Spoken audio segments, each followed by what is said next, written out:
निर्माण आइस के YouTube channel पर मैं नवीन प्रताप तंवर आप सभी का स्वागत करता हूं। तो आइए शुरू करते हैं आज के हमारे करंट अफेयर पर आधारित एमसीक्यूज। आज का हमारा पहला प्रश्न है, निम्नलिखित कथनों पर विचार करें। पहला, COP23 में दिए गए संकल्प के अनुसार भारत ने वर्ष 2005 के स्तरों की तुलना में 2030 तक ऊर्जा तीव्रता अर्थात एनर्जी इंटेंसिटी 33% से 35% तक कम करने की प्रतिबद्धता व्यक्त की। दूसरा, ऊर्जा दक्षता ब्यूरो अर्थात ब्यूरो ऑफ एनर्जी एफिशिएंसी की स्थापना ऊर्जा संरक्षण अधिनियम 2001 के तहत की गई। तीसरा, बीईई ऊर्जा दक्ष परियोजनाओं में नवाचारी वित्त पोषण को बढ़ावा देता है। अब आपको बताना है इन तीनों कथनों में से कौन सा कथन सही है और ए, बी, सी या डी में से सही उत्तर क्या होगा। उम्मीद कर रहा हूं कि आप लोग सही जवाब देंगे और इस प्रश्न का सही उत्तर है ऑप्शन सी। मतलब दूसरा कथन सही है, तीसरा कथन सही है, लेकिन पहला कथन गलत हुआ, क्योंकि जो भारत ने एक प्रतिबद्धता व्यक्त की थी कि वे 2005 के स्तर की तुलना में 2030 तक ऊर्जा तीव्रता को 33 से 35% तक कम करेगा, वो प्रतिबद्धता COP23 में व्यक्त नहीं की गई थी। उसको व्यक्त किया गया था COP21 पेरिस में हुई थी ये। ठीक, अब आपके लिए एक होमवर्क है, आप मुझे कमेंट सेक्शन में बताओगे COP23 का आयोजन कहाँ पे हुआ था और किस साल हुआ था। मतलब दो चीज़ें बतानी है, किस वर्ष हुआ और कहाँ हुआ, ये दोनों चीज़ आप मुझे कमेंट सेक्शन में लिख के बताएंगे। अब देखते हैं इस प्रश्न को क्यों बनाया गया। ये देखिए, बीईई की ऊर्जा दक्षता पहलों से 2018-19 में 89,122 करोड़ रुपए की बचत हुई और बिजली मंत्री ने ऊर्जा बचतों पर डाटा जारी किया। ठीक है, जिसमें दिखाया कि भारत ने 2005 के स्तरों की तुलना में अर्थव्यवस्था की जो एनर्जी इंटेंसिटी को कितने प्रतिशत तक कम किया है, 20% तक की कमी की है। ये सारी चीज़ें बताई गई है, देख सकते हैं 6 मई 2020 की ये न्यूज़ है पीआईबी की। ओके, आगे चलते हैं। अगला प्रश्न, इसको पीटी के लिए इंपॉर्टेंट नोट करेंगे हम। प्रश्न देखिए क्या है, निम्नलिखित कथनों पर विचार करें। पहला, परफॉर्म, अचीव एंड ट्रेड, जिसको PAT भी बोला जाता है, वर्धित ऊर्जा दक्षता पर राष्ट्रीय मिशन के अधीन पर्यावरण, वन एवं जलवायु परिवर्तन मंत्रालय का एक फ्लैगशिप कार्यक्रम है। दूसरा, NMEEE वर्ष 2009 में लॉन्च किए गए जलवायु परिवर्तन पर राष्ट्रीय कार्य योजना का एक क्या है, ये मिशन है। अब आपको बताना है इन दोनों कथनों में से कौन सा कथन सही है और ए, बी, सी या डी में से सही उत्तर क्या होगा। सोच समझ के जवाब देना आप सभी लोग। क्या होगा इस प्रश्न का सही उत्तर। और इस प्रश्न का सही उत्तर है ऑप्शन डी। मतलब पहला स्टेटमेंट भी रॉन्ग हुआ और दूसरा स्टेटमेंट भी रॉन्ग हुआ। अब देखते हैं पहला स्टेटमेंट क्यों रॉन्ग है। इसमें लिखा है परफॉर्म, अचीव एंड ट्रेड, अर्थात जिसको PAT के नाम से जाना जाता है, वर्धित ऊर्जा दक्षता पर राष्ट्रीय मिशन के अधीन। यहाँ तक बिल्कुल सही है, लेकिन ये पर्यावरण, वन और जलवायु परिवर्तन मंत्रालय का एक फ्लैगशिप कार्यक्रम नहीं है। ये कार्यक्रम किसका कार्यक्रम है, फ्लैगशिप कार्यक्रम? ये आप बताइए किसका होगा ये फ्लैगशिप कार्यक्रम, कौन से मंत्रालय का है ये? क्योंकि जो हमारा ये परफॉर्म, अचीव एंड ट्रेड है, ये पर्यावरण, वन और जलवायु परिवर्तन मंत्रालय के फ्लैगशिप कार्यक्रम नहीं है। ये जो कार्यक्रम है ये हमारा विद्युत मंत्रालय है, याद रहेगा आपको, ये विद्युत मंत्रालय का एक फ्लैगशिप कार्यक्रम है। दूसरा स्टेटमेंट देखते हैं, जो NMEEE वर्ष 2009 में लॉन्च किए गए जलवायु परिवर्तन पर राष्ट्रीय कार्य योजना का एक मिशन है। ये मैं आपको बता देता हूँ, राष्ट्रीय कार्य योजना का, जिसको national action plan on climate change है, ये 2008 का है, ना कि 2009 का। और इस जो हमारा एक्शन प्लान है, national action plan on climate change, इसके तहत बेसिकली 8 मिशन लॉन्च किए थे, जिसमें से एक मिशन है NMEEE, जिसको बोलते हैं national mission on enhanced energy efficiency. ठीक है, ये कार्यक्रम है। ओके, ये याद रहेगा ना आपको। अभी आने वाली स्लाइड में बिल्कुल डिटेल में बताऊंगा। तो पहला स्टेटमेंट क्यों गलत हुआ? क्योंकि इसमें मंत्रालय दिया गया है पर्यावरण, वन और जलवायु परिवर्तन मंत्रालय, जबकि किसका है? विद्युत मंत्रालय का। दूसरा, NMEE वर्ष 2009 में लॉन्च किए गए NAPCC का मिशन है। नहीं, ये 2009 में लॉन्च नहीं हुआ था, 2008 में लॉन्च हुआ था, इसलिए सेकंड स्टेटमेंट भी गलत हुआ। अब थोड़ा नेक्स्ट स्लाइड में हम थोड़ा सा डिटेल में जान लेते हैं, थोड़ी सी एक्स्ट्रा इन्फॉर्मेशन ले लेते हैं। ये बेसिकली ये प्रोग्राम हमारा जो national action plan on climate change है, कैसे काम कर रहा है, ये देखिए। इस स्लाइड में मैं आपको कुछ बताता हूँ। PAT की बात करते हैं सबसे पहले। Perform, achieve and trade. ये देखिए, जिसको बोला हमने PAT। ओके, बेसिकली ये PAT क्या कर रहा है, देखो मैं आपको बताता हूं। जो इंडस्ट्रियल सेक्टर है, इंडस्ट्रियल, ये लिख लेना, काफ़ी महत्वपूर्ण रहेगा। इंडस्ट्रियल सेक्टर को ऊर्जा दक्ष, एनर्जी एफिशिएंट, ऊर्जा दक्ष बनाने के लिए, मैं लिख रहा हूं, आप भी लिखते रहना, BEE ने PAT स्कीम की शुरुआत की। तो ये बेसिकली जो ये BEE है, ये कौन से मंत्रालय के अधीन है? विद्युत मंत्रालय। तो जो PAT स्कीम भी कौन से मंत्रालय की हुई? विद्युत, अल्टीमेटली विद्युत मंत्रालय की स्कीम हुई। तो PAT स्कीम लॉन्च की जो उद्योगों के लिए, बेसिकली ये स्कीम क्या कर रही है? ये उद्योगों के लिए ऊर्जा दक्ष लक्ष्य निर्धारित करती है, ऊर्जा दक्ष टारगेट सेट करती है ये स्कीम। अब वो उद्योग कौन कौन से हैं, जैसे मैं फॉर एग्जांपल बता देता हूँ। बहुत सारे जैसे उद्योग हो गए, आप मान लीजिए थर्मल पावर सेक्टर हो गया, ठीक है। एल्यूमिनियम इंडस्ट्री ले लीजिए इसमें आप, उसके साथ साथ आप सीमेंट इंडस्ट्री ले लीजिए। तो अलग अलग इन उद्योगों के लिए क्या सेट किए जाते हैं? एनर्जी एफिशिएंट टारगेट सेट किए जाते हैं। इतनी बात समझ में आई। अब फिर ये PAT काम कैसे कर रही है?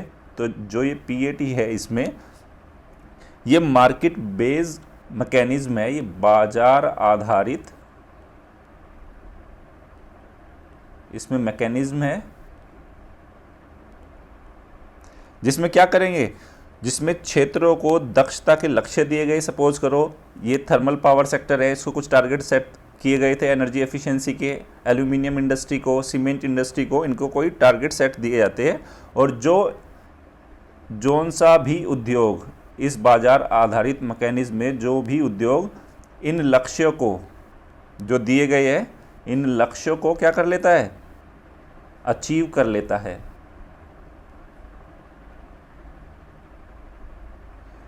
उन्हें फिर क्या दिए जाएंगे? उन्हें दिए जाते हैं एनर्जी सेविंग सर्टिफिकेट्स। उम्मीद कर रहा हूं यहां तक समझ में आया होगा आपको। सर्टिफिकेट्स दिए जाते हैं। अब इन सर्टिफिकेट्स का क्या होगा?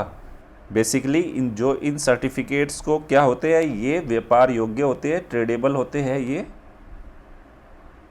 ये सर्टिफिकेट्स ट्रेडेबल है, मतलब अन्य उद्योग जो अपने टारगेट को प्राप्त नहीं कर पा रहे। सपोज करो ये एल्यूमिनियम इंडस्ट्री को आपने कोई टारगेट दिया था, थर्मल पावर सेक्टर को भी टारगेट दिया था एनर्जी एफिशिएंसी का, और सीमेंट का भी।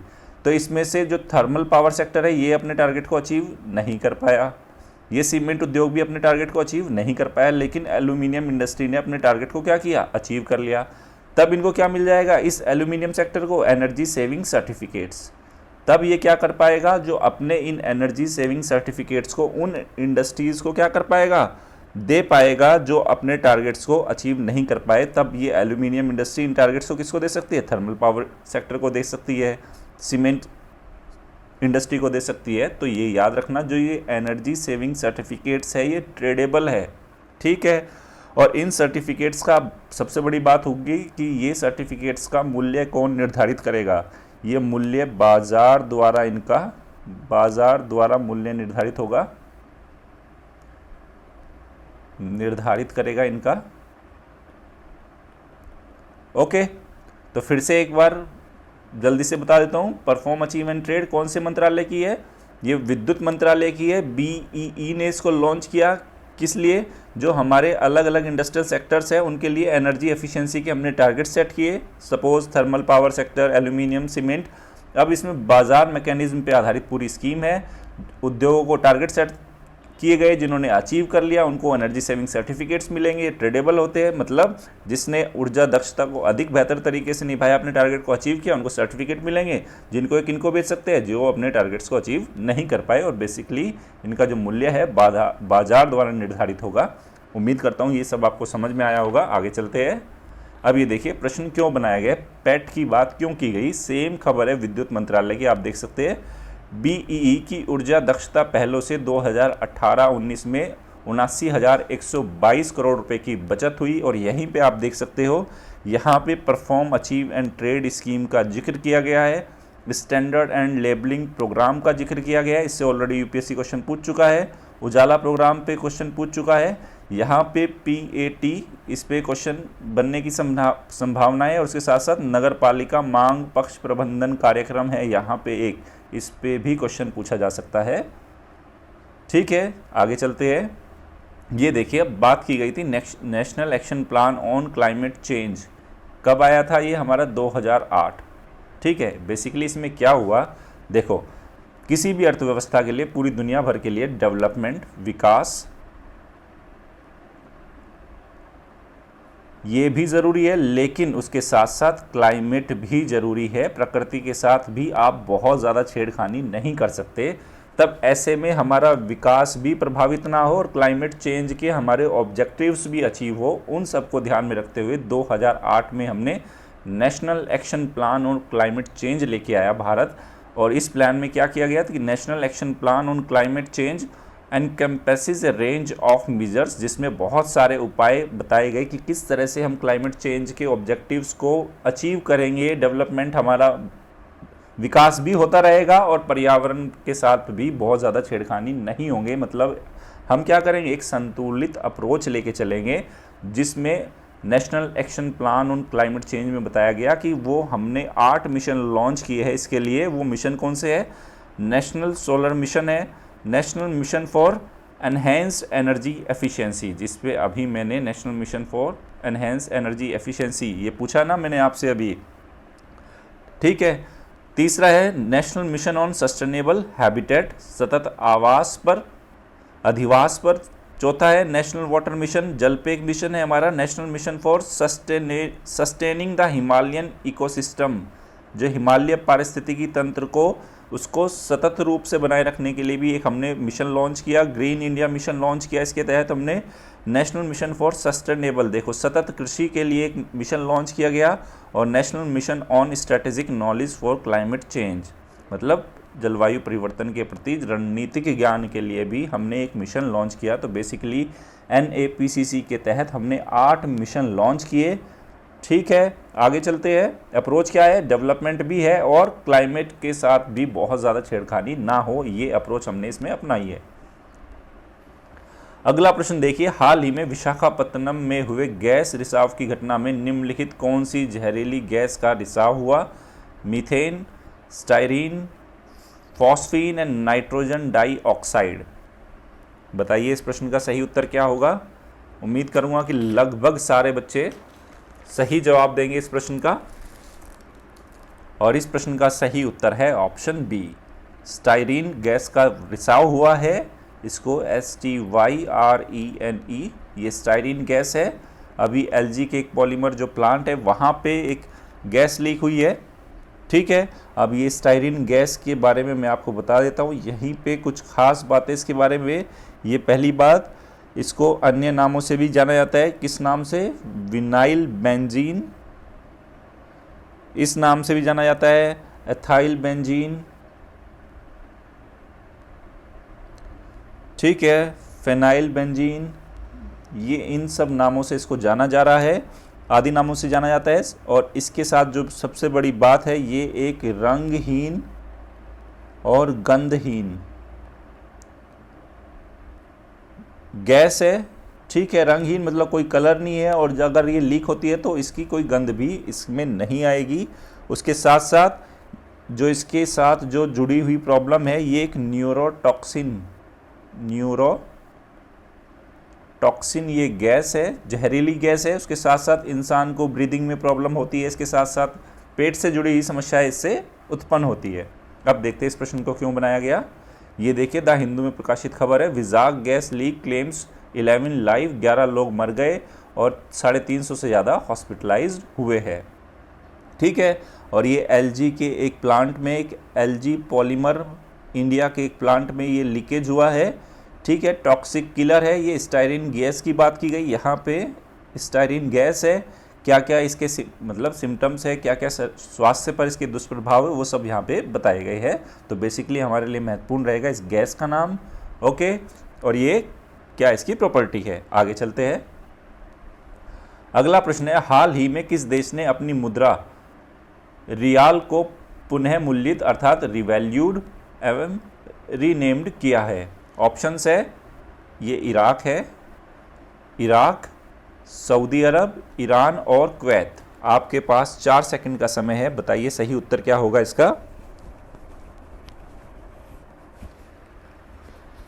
और इस प्रश्न का सही उत्तर है ऑप्शन सी, ईरान। मतलब हाल ही में ईरान ने अपनी जो करेंसी है रियाल, उसको रिवैल्यूड और रीनेम्ड किया है। और नया नाम इसका क्या रखा गया है, इसका जो नया नाम रखा गया है टोमन, TOMAN। ठीक है, देखते हैं इस प्रश्न को क्यों बनाया गया। ये देखिए, Iran to change currency from rial to toman amid high inflation, मतलब उच्च मुद्रास्फीति के कारण उसने अपनी क्या जो मुद्रा को रियाल से टोमन में क्या किया, चेंज किया है। ये ऐसा बताया गया है। आप देख सकते हैं यहाँ पे क्या लिखा है, Iran is set to change its national currency from rial to the toman. अभी जो वहाँ की पार्लियामेंट ने क्या एक अमेंडमेंट लेके आए, किसमें, मॉनेटरी एंड बैंकिंग एक्ट में एक अमेंडमेंट किया गया, जिसके चलते वहाँ की जो करेंसी को रियाल से टोमन में कन्वर्ट किया गया। और बेसिकली इसमें क्या किया गया, जो बोला जाता है कि प्रत्येक मूल्य वर्ग में से 4 जीरो हटा दी गई। तो बेसिकली सपोज करो कि अभी 10,000 रियाल है, तो ये 4 जीरो हट जाएगी, तो 10,000 रियाल एक टोमन के बराबर हो जाएगा। ठीक है, अब क्या जैसे ही एक्ट पास हुआ, क्या नेक्स्ट डे से ही लागू हो जाएगा। यहाँ पे देखिए पुरानी करेंसी के बारे में इसने क्या बोला, the riyal will remain legal tender, अभी भी वो लीगल टेंडर बनी रहेगी, किसके साथ साथ, टोमन के साथ, during a 2 year transition period. ठीक है, तो 2 साल का एक ट्रांजिशन पीरियड है, जब तक धीरे धीरे इस रियाल को मार्केट से बाहर निकाला जाएगा और अल्टीमेटली क्या हो जाएगी, टोमन वहाँ की जो नई करेंसी हो जाएगी। और ये रीनेम्ड भी की गई है और रिवैल्यू भी की गई है, ये बात याद रखेंगे हम। ओके, आगे चलते हैं। हाल ही में internet and Mobile Association of India द्वारा जारी रिपोर्ट के संबंध में निम्नलिखित कथनों पर विचार करें। पहला, रिपोर्ट के अनुसार भारत में ग्रामीण क्षेत्रों में शहरी क्षेत्रों की तुलना में लगभग 10% अधिक सक्रिय इंटरनेट उपयोग करता है। ध्यान से पढ़ना और सही जवाब देना। दूसरा, रिपोर्ट के अनुसार संख्या के हिसाब से चीन और संयुक्त राज्य अमेरिका के बाद भारत, यहाँ पे भारत लिखेंगे, भारत तीसरा बड़ा इंटरनेट उपयोगकर्ता देश है। अब आपको बताना है कि IAMAI द्वारा जारी रिपोर्ट के बारे में इन दोनों कथनों में से कौन सा कथन सही है और A, B, C या D में से सही उत्तर क्या होगा।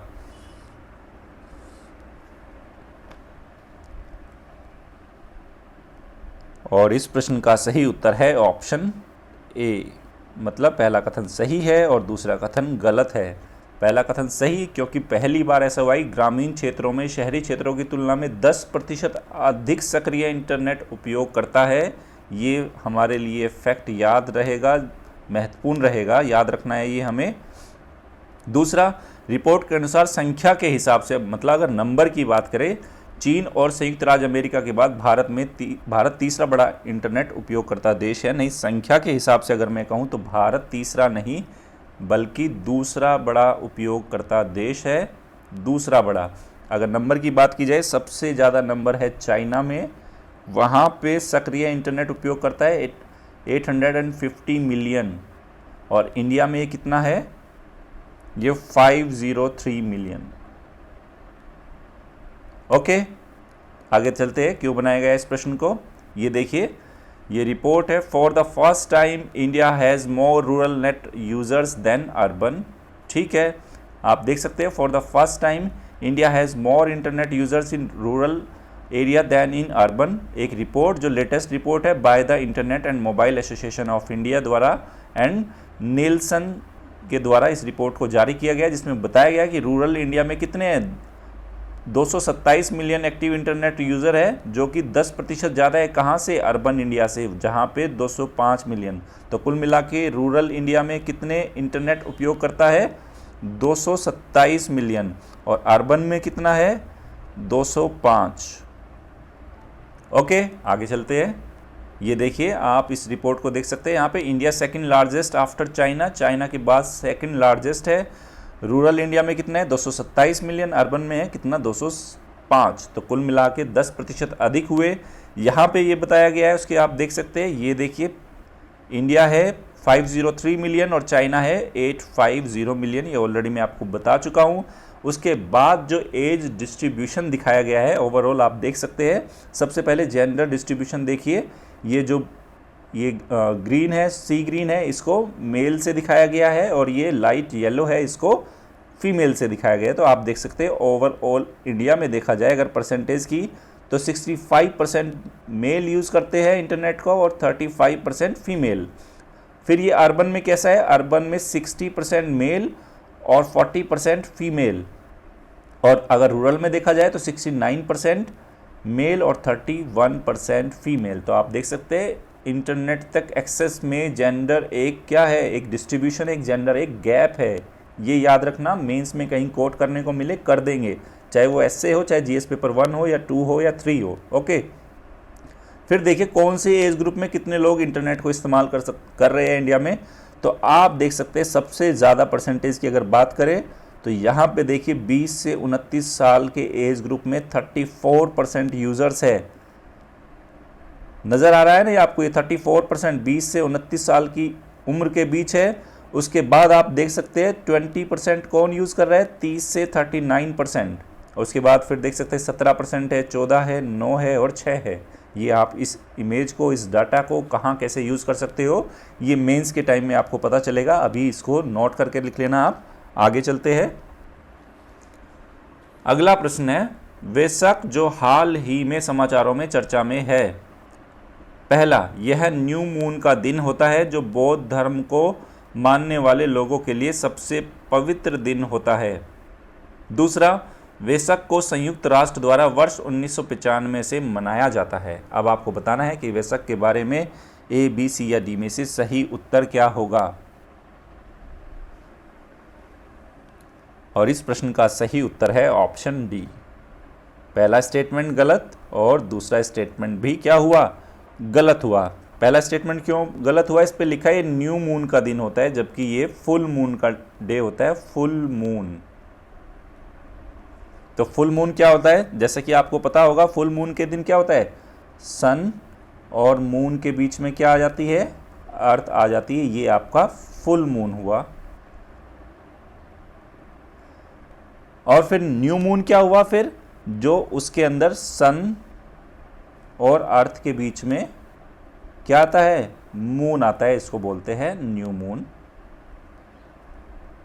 ठीक है, तो ये फुल मून की सिचुएशन है जो बौद्ध धर्म को मानने वालों के लिए सबसे पवित्र दिन होता है। तो बेसिकली ये वैसाख है क्या, ये बर्थडे है किसका, ऑफ बुद्ध, गौतम बुद्ध का बर्थडे ऑफ गौतम बुद्ध। ठीक, सेकंड, वैसाख को संयुक्त राष्ट्र द्वारा वर्ष 1995 से मनाया जाता है। नहीं, वर्ष 1995 से नहीं, वर्ष 2000 से। ठीक है, बेसिकली हुआ क्या, 1999 में, मैं यहाँ आपको बता देता हूँ, 1999 में यूएन ने एक रेजोल्यूशन पास किया, एक रेजोल्यूशन पास किया गया, एक प्रस्ताव को, जिसमें पास होने के बाद नेक्स्ट ईयर वर्ष 2000 से किसको, वैशाख को बनाना शुरू कर दिया। और वैशाख है क्या, बर्थडे ऑफ गौतम बुद्ध। ठीक है, कब से मनाना शुरू किया, वर्ष 2000 से इसको मनाना शुरू किया। आगे चलते हैं, ये देखिए आप देख सकते हैं वैशाख डे था ये कब, 7 मई, कल का ये खबर है यूनाइटेड नेशंस। ठीक है, ये इसलिए गौतम बुद्ध के बारे में, जैसे कि आप जान लो, जैन धर्म बौद्ध धर्म से लगभग यूपीएससी हर साल, बौद्ध धर्म से तो लगभग हर साल ही प्रश्न पूछ रहा है। इसलिए आप प्रीवियस ईयर क्वेश्चंस को देखते रहे, वहाँ से किस सेगमेंट से कितना क्वेश्चन आ रहा है। देखो मैं आपको एक बेसिक सी, बहुत आई डोंट नो कि आपकी स्ट्रेटेजी क्या है, लेकिन एक बेसिक स्ट्रेटेजी आपकी यह रहनी चाहिए। देखो जब हम पढ़ते हैं ना, हम एक दौड़ लगा रहे होते हैं पढ़ाई के अंदर। ठीक है, दिन में आप 10 घंटा पढ़ रहे हो। ठीक, कुछ बच्चे सिर्फ जो 5 से 10 क्वेश्चन ऐसे होते हैं जो उनसे नहीं आते या जो उनसे छूट जाते हैं, तो वो अपना क्या करते हैं, 80% एनर्जी कहाँ लगा रहे हैं, 80% इन 5 से 10 क्वेश्चन के पीछे। जबकि मेरा मानना है कि जो आपकी स्ट्रेंथ वाला पोर्शन है, जहाँ मतलब आप ज़्यादा कंफर्टेबल हो, हिस्ट्री का हो, geography, polity, economy, science, tech, environment, ठीक है, वहाँ पे जो पोर्शन जहाँ से 80% क्वेश्चन आ रहे हैं, 90% क्वेश्चन आ रहे हैं, उस पर आप अपनी 80 से 90% एनर्जी लगाओ। और वो कैसे पता चलेगा कहाँ से कितना क्वेश्चन आ रहे हैं, देखो उसका एक ही, जो उसकी गीता, बाइबल, कुरान है, वो एक ही है, वो है previous year questions paper.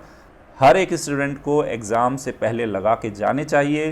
Polity से किस टाइप के क्वेश्चन आ रहे हैं, इकोनॉमी से किस टाइप के क्वेश्चन आ रहे हैं, ज्योग्राफी, एनवायरनमेंट, साइंस टेक, क्या ट्रेंड एनालिसिस है। आपकी तैयारी का ये सबसे बड़ा पार्ट, जिसको बोलते हैं ना, हर वक्त आपके जेब में होना चाहिए आपको प्रीवियस ईयर क्वेश्चन पेपर। जेब में कैसे होगा, ठीक है, वो पेपर के फॉर्म में तो नहीं होगा, मोबाइल तो लेकिन सारे ही यूज़ कर रहे हो ना।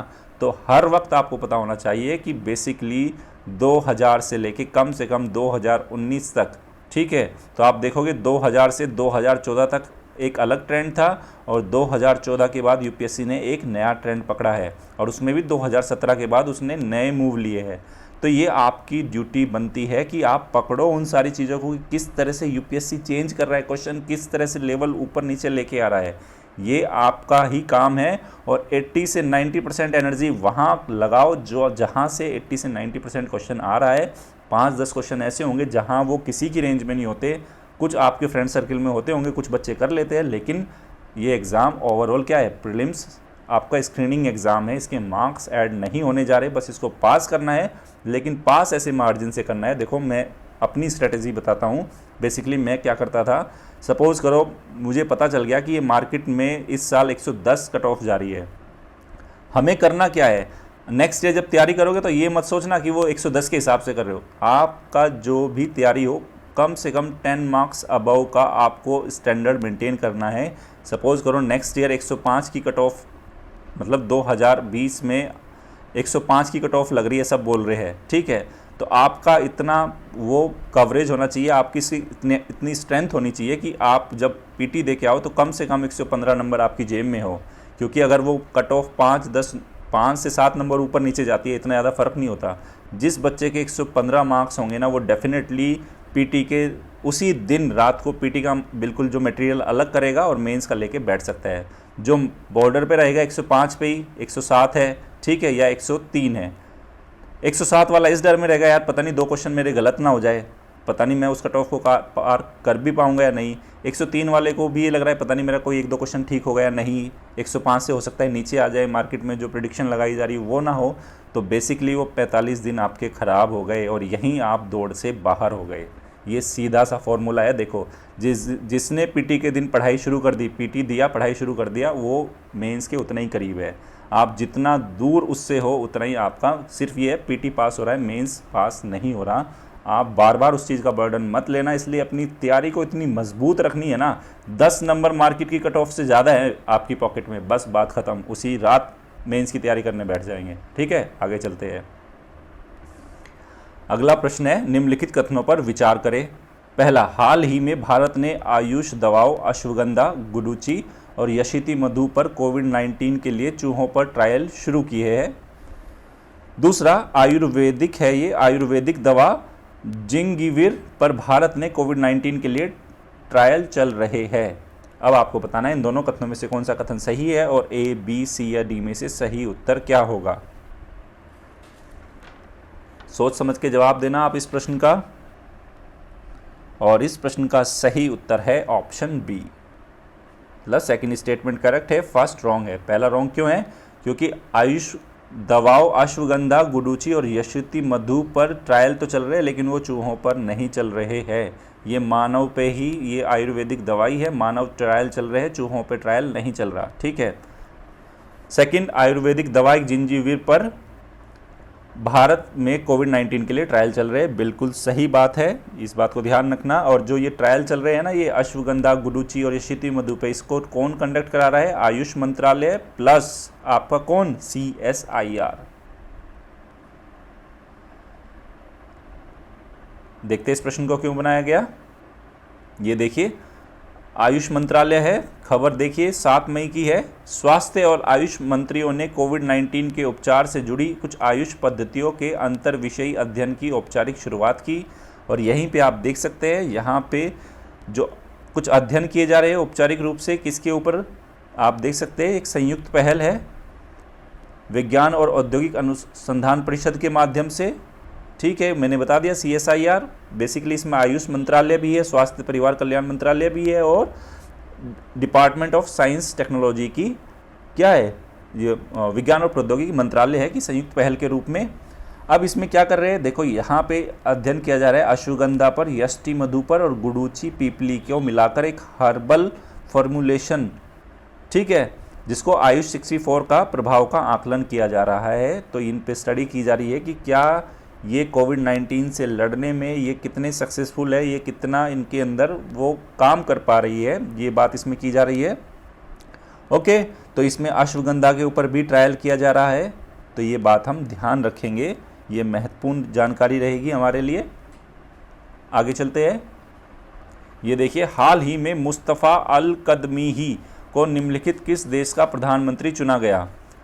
अफगानिस्तान, ईरान, इराक और टर्की। बताइए क्या होगा इस प्रश्न का सही उत्तर? मुस्तफ़ा अल कदमीही। और इस प्रश्न का सही उत्तर है ऑप्शन सी। ये इनको इराक के प्राइम मिनिस्टर के रूप में चुना गया है। बेसिकली मैं बता देता हूँ मुस्तफ़ा अल कदमीही के बारे में, किसी भी इसका पार्टी से ये बिलोंग नहीं करते, किसी भी पार्टी से बिलोंग नहीं करते ये। और पहले क्या थे यहाँ के, जो इराक के ये फॉर्मर इंटेलिजेंस चीफ थे,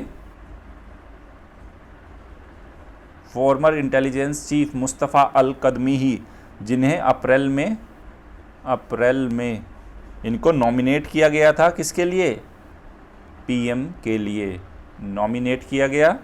ठीक है, और ये नॉमिनेशन किसके द्वारा किया गया था? ये वहाँ के जो राष्ट्रपति है बरहम सालही, नाम याद रखेंगे, नॉमिनेट किसके द्वारा किया गया? राष्ट्रपति बरहम साहली, ये इनके द्वारा इनको नॉमिनेट किया गया था। देखते हैं इस प्रश्न को क्यों बनाया गया। ये देखिए खबर, who is Mustafa al Kadhimi Iraq's new prime minister. ये कौन है? बता दिया। भूतपूर्व कौन है यहाँ के?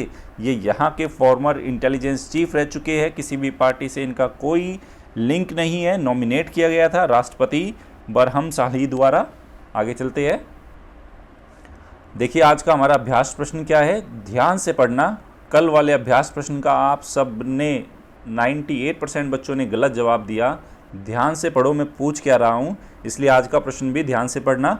निम्नलिखित कथनों पर विचार करें। हाल ही में राष्ट्रीय अवसंरचना पाइपलाइन पर गठित एक टास्क फोर्स ने राष्ट्रीय भूमि प्रबंधन निगम की स्थापना की अनुशंसा की। दूसरा, राष्ट्रीय भूमि प्रबंधन निगम व्यवस्थित तरीके से राज्य के स्वामित्व वाली अधिशेष भूमि संपत्ति के मुद्रीकरण में मदद करेगा। तीसरा, राष्ट्रीय भूमि प्रबंधन निगम लीज की गई संपत्ति के मूल्य के आधार पर इक्विटी बाजार से पूंजी जुटा सकता है। अब आपको बताना है कि इन तीनों कथनों में से कौन सा कथन सही नहीं है और A, B, C या D में से सही उत्तर क्या होगा। आप मुझे कमेंट सेक्शन में लिख के ज़रूर बताना। आगे चलते हैं। ये देखिए 7 मई का अभ्यास प्रश्न था। हाल ही में किस भारतीय राज्य में पिग्स की हॉक कोलेरा से मृत्यु हुई है? असम, मेघालय, मणिपुर और अरुणाचल प्रदेश। देखते हैं इस प्रश्न का सही उत्तर क्या है। नेक्स्ट स्लाइड पे ही दिखाऊंगा आपको। ये देखिए, pigs die of suspected hog cholera in Meghalaya. और आप लोगों ने क्या जवाब दिए आप सब लोग जानते हैं। जो असम में जो डेथ हुई है 2900 के करीब, किनकी? पिग्स की। वो किस कारण की हुई थी? African swine fever. और यहाँ पे क्या पूछा गया? Hog cholera. ठीक है, तो आप में देखो कितने बच्चों ने गलत जवाब दिए। ठीक है, सही से जवाब दो, ध्यान से पढ़ो पूछा क्या जा रहा है। ओके, निर्माण आईएएस की daily current affair based MCQ की आज की सीरीज यहीं समाप्त होती है। अगर आपको सीरीज पसंद आ रही है तो हमारे यूट्यूब चैनल को लाइक कीजिए, शेयर कीजिए और सब्सक्राइब कीजिए। धन्यवाद।